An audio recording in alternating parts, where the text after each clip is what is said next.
মেয়ে মানুষ, তোমার গলার আওয়াজ একটা পুরুষ মানুষ শুনলেও তোমার পাপ হবে। তুমি মসজিদে গেলে মসজিদ তো নাপাক হয়ে যাবে। রাসূলুল্লাহর সময় নারীরা 5 ওয়াক্ত যে নামাজ পড়তো মসজিদে, তারা ঈদের নামাজে যাইতো, তারা জুম্মার খুতবা শুনতো, তারা জুম্মার সালা করতেন, মসজিদে যাইতো।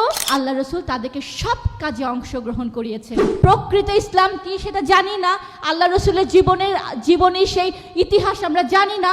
রসুলের সাথে থেকে নারীরা কিভাবে যুদ্ধ করেছেন, কিভাবে শ্রম দিয়েছেন, কিভাবে তারা তাদের স্বামী সন্তান সবাইকে আল্লাহর রাস্তায় শহীদ হওয়ার জন্য প্রেরণা দিয়েছেন, আল্লাহর দ্বীন প্রতিষ্ঠা করার জন্য কিভাবে তারা তাদের কানের দুল হাতের চুড়ি সব খুলে আল্লাহকে রসুলকে দিয়েছেন, সেটা জানি না।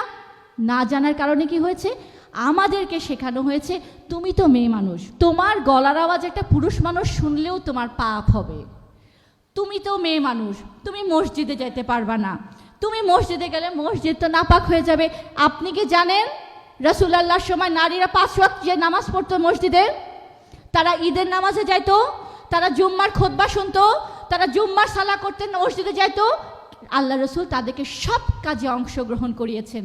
করানোর ফলে তারা বুঝতে পেরেছে আমরা অবহেলিত ছিলাম, আমরা নিগৃহীত ছিলাম, আমাদেরকে দাসের মতন ব্যবহার করা হতো, আমাদেরকে দাসীর মতন বাজারে বিক্রি করা হতো, আমাদের কোনো সম্মান ছিল না, আমাদের ছোট ছোট কন্যা সন্তানদেরকে আমরা মাটিতে পুঁতে দিয়েছি।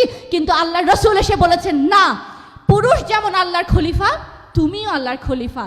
রাসূলের উপরে যখন আল্লাহর কোরআন যখন নাজিল হলো, আল্লাহ বললেন সেই মুমিন যে ঈমান আনে, সংগ্রাম করে, জীবন সম্পদ দেয়, সেই মুমিন।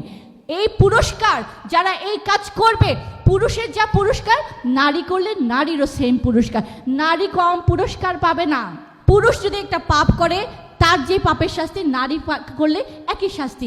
তো প্রত্যেকটা অঙ্গনে আল্লাহ নারীদেরকে সেই মর্যাদা, সেই অধিকার দিয়েছেন।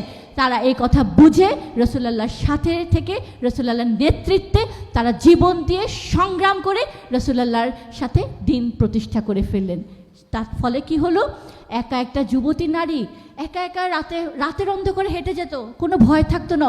অথচ এই নারীকে জন্মের পরে বাবা পুঁতে দিত, সেই নারীরা হয়ে গেছিল সম্মানিতা। আজকে 1300 বছর গড়িয়ে গেছে, রাসূলুল্লাহ সেই শিক্ষা লস্ট, আমরা হেদায়াত থেকে সরে গেছি, আমরা মানব রচিত বিধান দিয়ে জীবন পরিচালিত করে আমরা দালালকে মেনে নিয়েছি।